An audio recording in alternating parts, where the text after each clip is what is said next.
পটুয়াখালীর দুমকি উপজেলায় আবাসিক ও আবাদি জমির পাশে বৈধ কাগজপত্র ও পরিবেশ অধিদপ্তরের ছাড়পত্র না থাকায় ফেমাস ব্রিক্স নামের একটি অবৈধ ইটভাটায় ভ্রাম্যমাণ আদালতের নির্বাহী ম্যাজিস্ট্রেট এএসএম নুরুল আক্তার নিলয়ের নেতৃত্বে উচ্ছেদ অভিযান পরিচালনা করেন।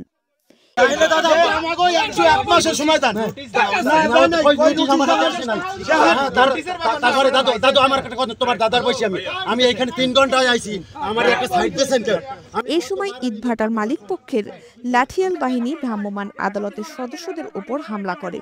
এ সময় এক্সকেভেটর ড্রাইভার আহত হওয়ার খবর পাওয়া গেছে। ৬ ফেব্রুয়ারি বৃহস্পতিবার দুপুরে এই ঘটনা ঘটে। মালিক পক্ষের দাবি, কোনো নোটিশ না দিয়ে প্রশাসন তাদের ইটভাটা ভাঙতে শুরু করে। এ সময় তারা বাধা দিলে প্রশাসনের লোকজন চাঁদা দাবি করে। কোনো হামলার ঘটনা ঘটেনি। এই বিষয়ে ভ্রাম্যমাণ আদালতের নির্বাহী ম্যাজিস্ট্রেট এএসএম নুরুল আক্তার নিলয় মুঠোফোনে স্থানীয় প্রতিনিধিকে জানান, অবৈধ ইটভাটার চিমনি গুঁড়িয়ে দেওয়া হয়েছে। হামলার বিষয়ে জানতে চাইলে তিনি বলেন, বিষয়টি ঊর্ধ্বতন কর্তৃপক্ষকে অবহিত করা হয়েছে। তারা এই বিষয়ে ব্যবস্থা গ্রহণ করবেন বলে তিনি জানান।